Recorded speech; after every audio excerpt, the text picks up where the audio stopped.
to the Red Pill Retirement Podcast, where we give you the raw, unfiltered truth about retirement planning in the modern age. Pensions and 401ks are quickly becoming a thing of the past, so we're here to share resources and recommendations that will help you create the retirement lifestyle you've always dreamed of.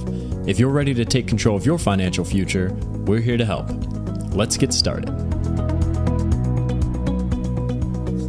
All right, folks, welcome back to the show. My name is James Sowers, and I'm your host. I'm joined again by Mr. Ian Bond. Ian, how are you doing today? I'm doing terrific, James. Great to see you again. Yeah, great to see you. And I know the folks at home are excited to have another conversation from us. And today we're going to be talking all about how to take control of your retirement and, frankly, your future without giving up your day job. I think a lot of folks mistakenly believe that if they're going to go into business for themselves, or if they're going to try to run a business as a way to build a sustainable living, that they have to quit their day job because they just won't have the time or the energy or the wherewithal to take care of both at the same time. And I think we're here today to kind of dispel that and say that there are ways that you can set up processes and workflows and structure around your time and your life that you can make time for two and be highly effective in both roles. And I think this is extremely prevalent for you because you are still working for a traditional employer in an executive role with a team that reports to you. So it's a demanding position and you're running some extremely successful businesses on the side. So I think the folks listening in are going to be intrigued to learn from you and your experience and how you're managing both of those things effectively. So maybe, Ian, the best way to start off is to just tell us a little bit about your current professional situation and what you're doing to manage an employment scenario and an entrepreneurship scenario. Sure, James. Let's be clear about a couple of things. First of all, your best strategy, if you find yourself looking at a situation where you don't have enough money to retire, is to keep your day job for as long as you can and earn it at the highest level that you can. And in my retirement rehab community, we talk about strategies on how you can do that. One of which is what I call the MVP employee. And so that's, what we owe our employers is sacrosanct. That comes first. Everything else has to kind of fit around that. Now, that having said that, there are choices you have to make, and you have to make this commitment. There's 168 hours in the week. And if you're going to choose to watch Game of Thrones and be committed to the NFL and to have a DVR full of shows that you want to watch, you're going to have a tough time finding enough time in the day to do the things that you want to do. Now, I'm an executive, and people that triangulate up to me, there are probably 80 or 90 right now, and I have a team of people that handle that those people report to, but I'm very involved in a lot of firm-wide conversations about strategy. I'm very involved in obviously the strategy of my business, and that comes first. I have to do that first for sure. So everything I do is in my side pursuits come after what I think is my obligation to my employer. And after doing this for a number of years, and kind of coming up through the ranks of kind of way I've been ingrained to believe about this, I think that's the right thing to do.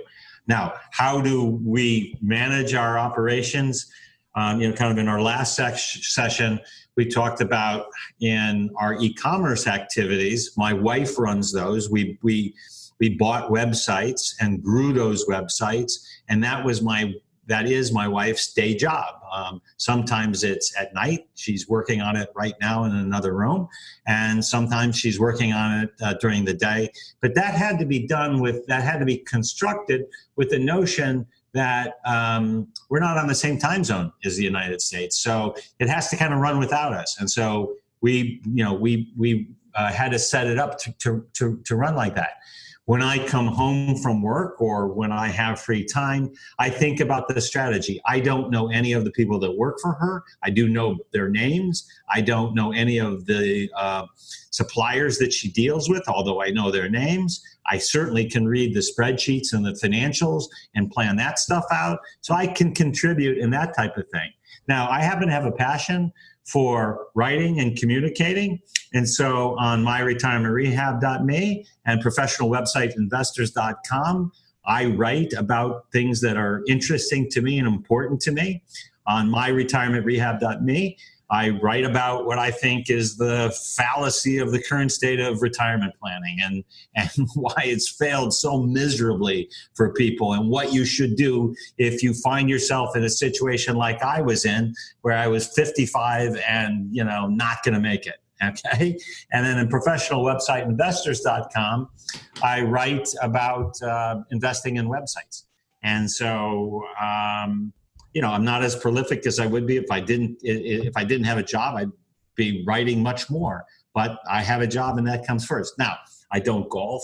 I don't watch Game of Thrones. There is no NFL football in my life. This is it. This is what I'm doing. And so it works for me. But if you're not going to make some sacrifices, and if you're not going to commit to being, the best employee you can be, I think you're going to have a problem.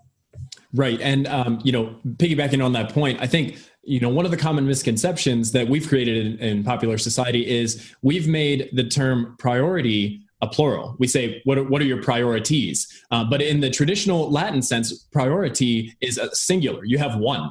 And that's right. So if you're going to do this, I think it's important to note that you need to make building the business your priority after the traditional role. So your employer is number one. That's your priority. You take care of that. It's kind of like the safety briefing you get on a flight, right? Put your own mask on, right? And then help somebody else. So take care of your employer, make sure that that primary source of income and the breadwinner is taken care of, and that you are excelling in that role. And then beyond that, your next priority is to build the business on the side. It's not mixed in with Game of Thrones or whatever other hobbies you want to do. It's going to require that kind of commitment. Is that accurate?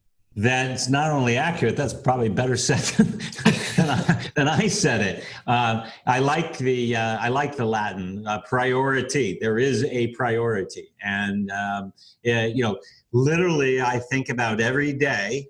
At some point in my day, there is something that I'll have some time. There's something I can do to take one step forward in this other stuff that I'm doing. Maybe I can even squeeze in 2 or 3. It doesn't disrupt my work. There's plenty of extra time at work. Sometimes I stay late at work, my evening hours are cut back. But there's always something you can do to take one step forward. And if you're well organized, you can do that. I have a very good friend named David who I coach, and he lives in Los Angeles. You've never met a busier guy. This guy flies all around. Unfortunate for him, he's incredibly well regarded by his employer, who keeps sending him to corporate offsites where he can't drive his business, and he has to participate in the offsites. And then when he gets done with these, things that start at 8 in the morning and end at 10 o'clock at night, he still has to go back and think about running his basic business back, in Los Angeles. And, yet he is developing an online income because he sees the limitations in what he does. Yeah. And so I think that kind of covered one of the considerations that a lot of folks are going to have when they are thinking about maybe starting a business on the side of their day job is the moral implications of that. Am I doing wrong by my employer to try to juggle the two? And I think the answer is no, as long as you continue to prioritize your full-time role as an employee with you prioritize that over the entrepreneurship. Now, I think another concern that a lot of folks have is just the sheer bandwidth. I mean, you've got a lot going on and you're managing successfully to be an effective executive and run businesses on the side. A lot of folks are afraid of the time and resource and energy requirements there. Do you think that concern is justified, or is it maybe a little bit overblown? Do people make it out to be worse than it actually is when you get in the trenches and you start making progress toward these goals? Well, as I just mentioned, I don't know a busier guy than David. So I would challenge anyone to show me their calendar. And, and I know people that work from, 10 o'clock at night to 1 in the morning and then get up at 5 and work till 7. So I know people that do that and have, 4 kids and their moms, and they have the responsibility and they're doing it. So I find the the I don't have time, kind of argument to be a little bit lacking, to be honest with you, because if it's a priority, if it is the priority, you'll find the time. You tell me how you spend your day and I'll tell you what your priorities are. And so, now having said that, we all go into a time warp sometimes professionally where it's you're traveling, or you're indisposed, or your work requires you to do things. Yes, obviously, there's not much you can get done, but even listening to a podcast or reading a book, or before you go to bed at night, jotting down a couple of things that you can think about subconsciously while you're sleeping and when you wake up in the morning, any little thing that you could do to make, move the ball forward, to me it's a big deal. And that's the way you have to look at it. I mean, you can only do what you can do, but I can only tell you this, that you got to start and you've got to make progress. And at some point, the best way to make more progress is to learn how to outsource things so that you can get more leverage on your time, because you can employ, workers in other countries who work for a fraction of what people work for in the United States to help your effort. And when you get to the point where you can employ outsourced workers, it's a snowball. It's amazing what you can get done. Yeah. And I think the important point there is that starting a business does not have to be a light switch. It can be kind of a dimmer switch. You can dial it up and down based on how things change. If you get busy at work, then you can dial back the business a little bit. But the important thing is to make incremental progress every single day. And over time, that is going to accrue to be meaningful developments toward your ultimate goal of running a business that can sustain your life by itself when you do retire from the traditional gig. So I think that's a really compelling point that you shared. And, along the same lines, I think we would be curious to hear about the steps that you've personally taken to make sure that there is balance, that you are doing right by your employer, but also doing right by your business and not letting that go to the wayside. Are there certain systems or workflows that you put in place? Have you hired a team, automation, outsourcing, that kind of thing? What are you doing to make sure that every ball stays in the air and nothing falls to the ground and breaks? Well, with regards to my job and my employer, my day starts and ends committed with them. And like everyone, we're on email, less outside the United States than it used to be when I was inside the United States in terms of after hours. But, there's planning sessions, and there's social events, and there's client related things that you need to do after hours. And you do those things. Now, with regards to our e-commerce activities that my wife runs, my contribution is strategic. I can do analytics on different types of website investing. Kind of in my sleep, I'm, looked at different types of investments, different types of different asset classes, different managers, for, 3 dozen years now. And so, that's kind of a superpower I have, which is being able to look at spreadsheets and kind of be able to, kind of figure out, what makes the business tick. And, as you start to network in the world that you choose to participate in, mine is e-commerce, but it could be coaching and consulting, which I do, or it could be writing, which is something that I do. As you start to network into these, you meet people, and you hear their stories, and you learn from them. And we outsource as many tasks as we can. As a matter of fact, my wife and I have a joke that kind of when I get frustrated with things that are going on in the business. Because I look at the high level, summary, financial summaries all the time. When I get frustrated with the progress that's being made, it's usually because we need to hire someone else, an additional person, to supplement the team that we have, because I'm impatient and I want to do lots of things and I want to go fast and break things. And my wife is very methodical.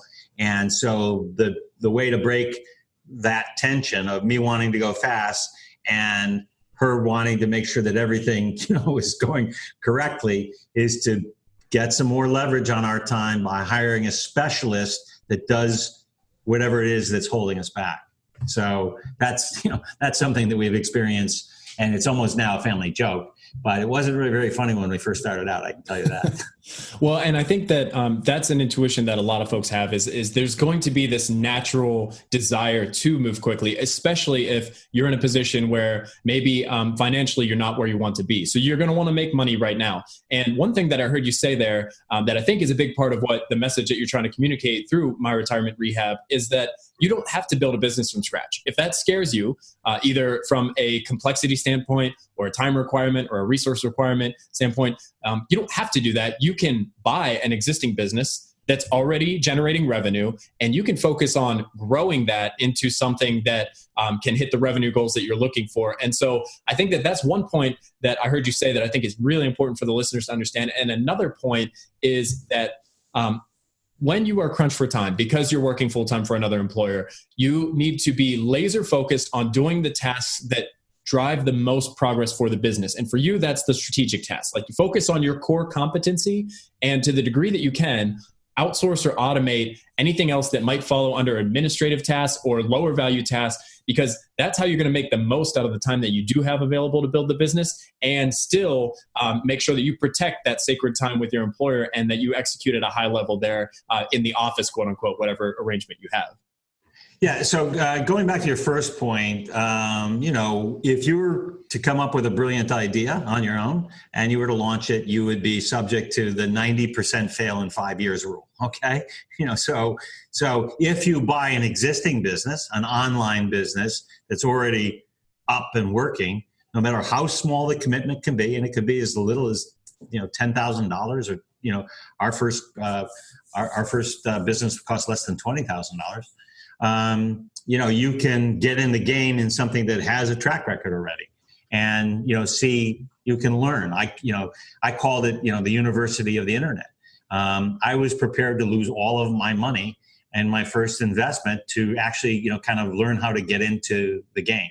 And so I'm a big believer in doing that. Now, with regards to how much time, the dimmer switch analogy, it's absolutely the case that, if you lay the groundwork, and depending on kind of what model you choose to participate online, you can, pick up various assignments and help people within your area of expertise, at your leisure. You can, respond to posts for people looking for people with your expertise on places like, Upwork or freelancer.com, or some of the places where people freelance. There are industry-specific coaching sites. Clarity.fm comes to mind, where people look for people with various expertise. So yeah, you can absolutely figure out how you want to participate. I think the thing is that you got to start, and there's a learning curve, and you have to start before you are retired, in order to be able to be kind of at some kind of a running speed when you ultimately do retire. You're not gonna get there. It's gonna take a while to build things. And by the way, there's jiggles, right? There's things that work today that may not work a year from today. And right now the economy is terrific, but it may not be terrific at some point in the future. So you've got to keep experimenting with things. Sure. And I would say that one of the most attractive aspects of starting a business on the side of your day job is it's more similar to real estate investing than investing in traditional vehicles like mutual funds. I mean, those things are intangible. You send your money off, you check a dashboard, and you hope that number goes up every time you come back.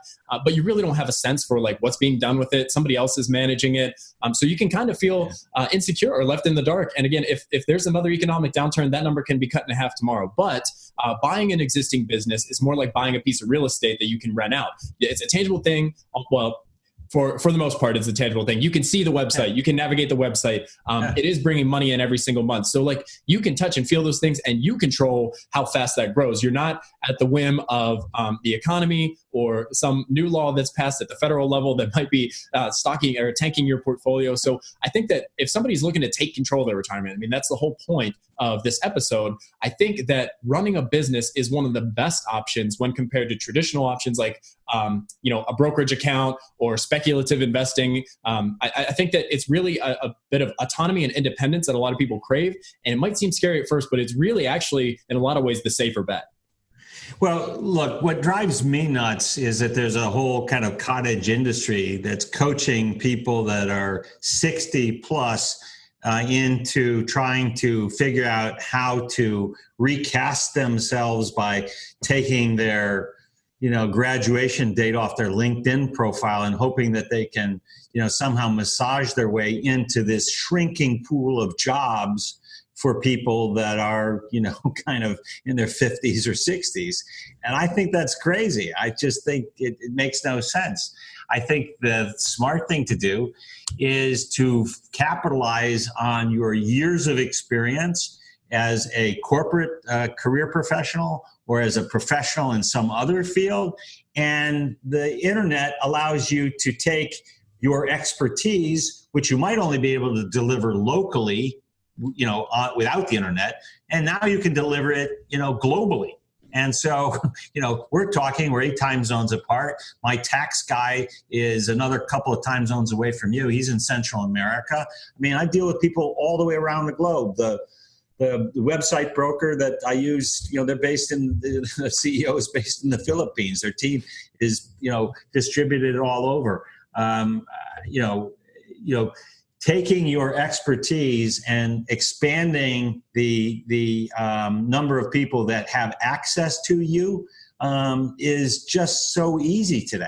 And why you would think that if you live in, kind of Dallas, Texas, that you needed to only call on people in Dallas, Texas, or Miami, Florida, or Denver, Colorado, makes no sense to me, really.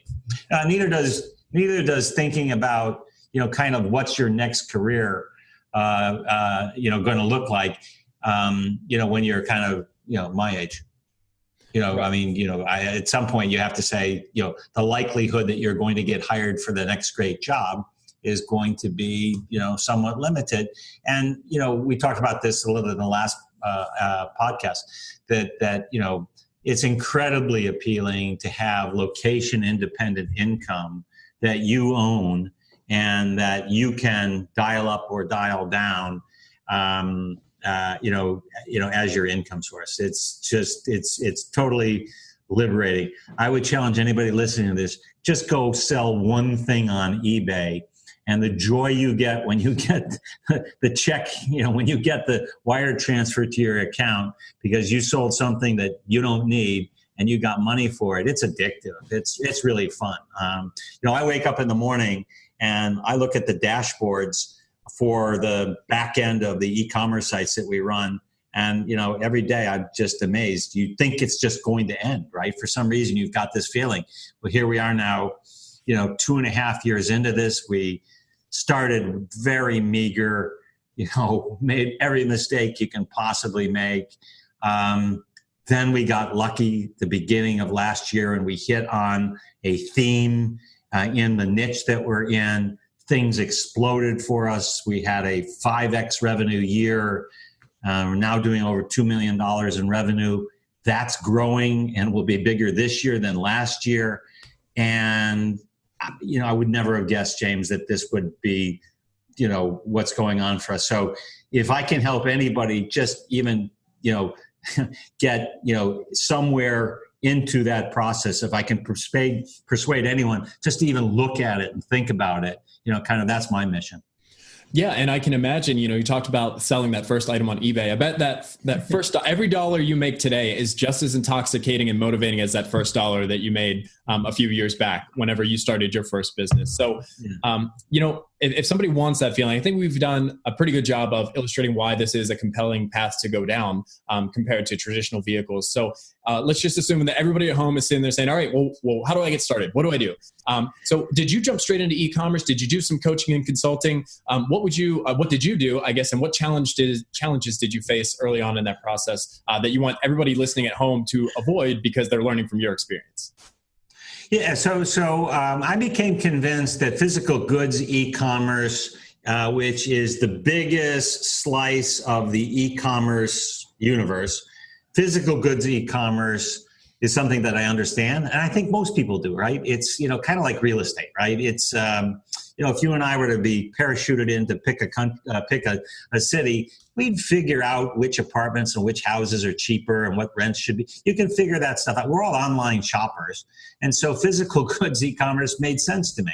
So the first thing I did was, I paid a couple of $1,000s for what I think is the best course to teach people how the theory behind building e-commerce stores, because if you understand the theory on how e-commerce stores are built and why they're built and why they should work if they're built this way, then I think you're at an advantage when you're looking to buy them. Now, I'm a deal junkie, so I went and signed up on every website broker's website, and they will send you everything that's for sale. And so I would get the prospectuses, the short sheets on every deal, and I would oftentimes send back a question, or they would contact me. I did plenty of interviews with people to learn about kind of the sellers, to learn about why they're selling, what are the challenges in their website. I didn't abuse this, and then ultimately I got comfortable with buying. And funny thing is, the first site we bought, totally contradicted all of the teachings of the course I took. Okay. But it was an older site, so I felt comfortable that it wasn't going to go away. I think I mentioned I was prepared to, lose everything that I invested in it. And, the reality is that, it didn't go away, and it worked out so well that a month later we bought our second site, and, I kept kind of accumulating, some smaller sites after that. But that second site, which was in a very big niche, we really, got lucky. And there were a few things in the formula that really worked. It's in a very big niche. I love household products. So things that you can walk around and see in your house. I love, and people, this is another kind of a bugaboo, but people, get all hung up on this idea that you're an entrepreneur. I don't really think of myself as an entrepreneur. I sell people stuff. I just sell stuff. It's very simple. It's, I'm not Zuckerberg or Gates. Okay. That's not what I'm doing here. It's not my goal. And so, that second site, we struggled for a long time until we finally hit it. And,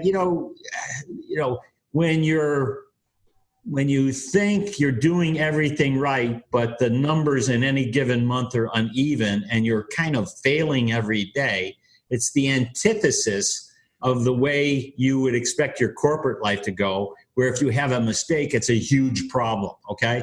I will tell you that when you buy your first website, you'll have a mistake every day, okay? And, we kind of coined a phrase here, my wife and I, that if it didn't kill us, if we survived, we would live to fight another day. And, most of the time it was an expensive lesson, but we learned and then we moved forward. And then ultimately when we got lucky, and we got lucky through a lot of hard work and some, very good luck, then things, then they got very serious. And so, when they got very serious, then we started to have to really commit ourselves to putting things in place like standard operating procedures and formal hiring policies and stuff like that. And my wife does all that stuff, and I look at the high-level strategy things, as I've mentioned before. And I also, because I'm a deal junkie, I look at, kind of what the next thing we might do. Right. And so I think the important thing to emphasize there is that it was an evolutionary process.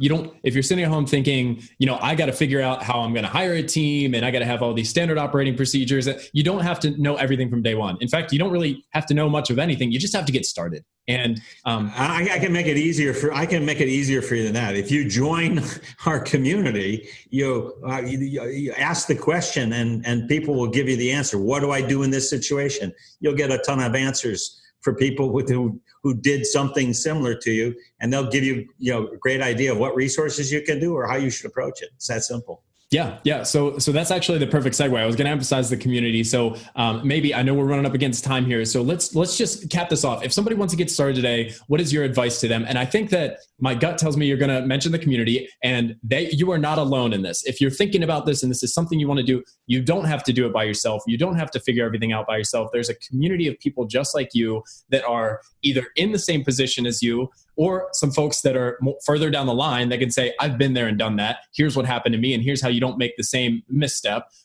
This community exists in the world, and you can join it today, and you can have all that kind of support that you want from Ian and all of the folks there at the My Retirement Rehab community. But what other advice would you give somebody to get started small today and start making progress towards taking control of their retirement? Yeah, so James, I think my contribution is that in my day job, I'm fortunate, and I've looked at kind of every imaginable investment and asset class and manager. And I know a lot of the best managers on a first name basis.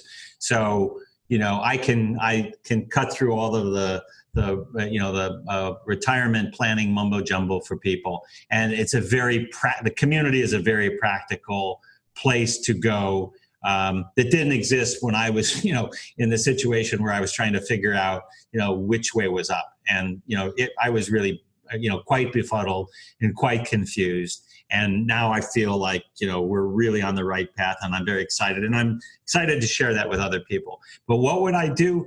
I would look around and try to figure out kind of,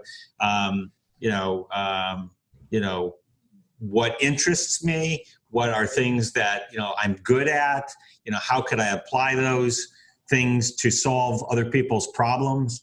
And, I would think of the world in those things. But the reality is there's a go slow path and there's a go fast path. And the go fast path, which if you're in your 40s or 50s or 60s, is that you've got to find some mentors quickly. And, they could just cut through things and you won't make the mistakes. And so the best money I've ever spent has been to hire great mentors and hire experts who can look at a problem that I might have, and in a moment, they can discern what the answer is. I'm involved in an e-commerce community. I won't mention the name of it. And it's full of people that just geek out over e-commerce issues. And I am far and away, I've got to be in the bottom few percent in terms of intellect in this and experience in this group. I will never, ever give up that membership, because the annual membership, whatever it is, for the one question that I might ask in any given year, it's priceless. It's absolutely priceless. And you're not alone. And join a community, participate, find one that fits, for you, where you can be with like-minded people and contribute. Now, the first thing that most people do when they join a community is they lurk. Okay. And then they start to, kind of get their, footing, and they see a question that a newbie is asking and they answer it. And, that's a great feeling. And then, suddenly they decide to ask their own question. And I remember being the guy that was really reluctant to open up and share. And somebody answers it, because that's how communities work. And it's great. It's a great way to find in this world like-minded people, because they're no longer living. It's no longer your neighborhood or your neighbors. It's who you're connected to online and how we're all networked together.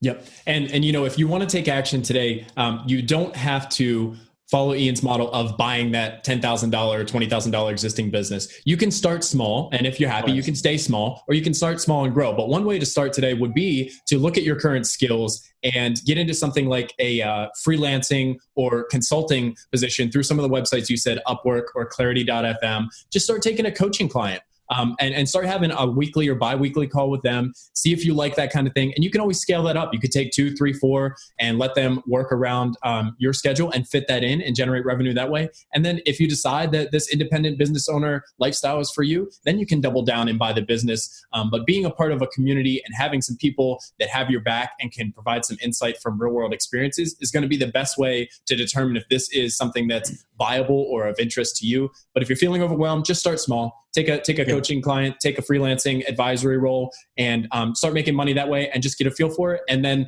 Ian and the folks at My Retirement Rehab will be happy to help you grow from there if that's something you want to do. Is that? I think that's So James, so what we talk about in My Retirement Rehab in the community is that there's really the big three, right? There's coaching and consulting, and then there is writing or speaking. So, there's, speaking is teaching English. Writing is, there's all varieties of different writing. And then there's various different ways to participate in e-commerce. And those are really the big three. And, figure out what's right for you. And, we provide people with resources in the community to help them in all of those. I tick all three of the boxes. So I can add a little bit of value, of my own, but, there are other people that are, far deeper in some of these things than I am. Yeah. And you're the advanced course is what you're saying. So you don't have to start there, but that can be the end goal. And I think that what we've done today is illustrate that you can take control of your retirement. You can take ownership over your future and build sustainable systems that can finance whatever you want to do with your life after you leave the workplace. But you don't have to give up your job right now. And in fact, you should keep it and keep excelling in that role to support your ambition to be a business owner and to take that as the eventual outcome for that. And so we've got all kinds of resources. And in future episodes, we're going to talk more specifically about types of work that you can do and things like that. But I think the real learning point today is don't be afraid to take action. If it seems scary, if it seems like you're not going to be able to balance the time commitment, or if being a business owner seems too complex, then don't let that hold you back. Take action today, feel it out. And with the resources that are available at myretirementrehab.me that Ian's providing, I think you have everything in your toolbox you need to be successful. We just encourage you to get started today. So any last words, Ian, before we sign off here? No, James, I think you kind of summarized it well, hit the nail on the head. You're not alone, but everybody has to solve the problem that we're all going to live too long, and we're going to need to fund our retirement. And there's lots of ways to do it. And I would just tell people that are in the conundrum that I was once in, that there's a way out. And so, we have over 120 pieces of content on our website that address all different kinds of issues. Peruse the website, look for, something that's interesting, post a question or a comment. I answer them regularly, and, please use us as a resource. Yep. And we are going to link everything that we talked about today up in the show notes, so you can find the URLs there and peruse that way. And of course, in future episodes, we're going to keep diving into this. So if this is something you've enjoyed, go ahead and subscribe and stay tuned for more information about all of this. As always, Ian, thank you so much for your time, and we appreciate hearing from you. We look forward to the next one. Thanks, James. It's a pleasure talking with you again, and I look forward to the next time.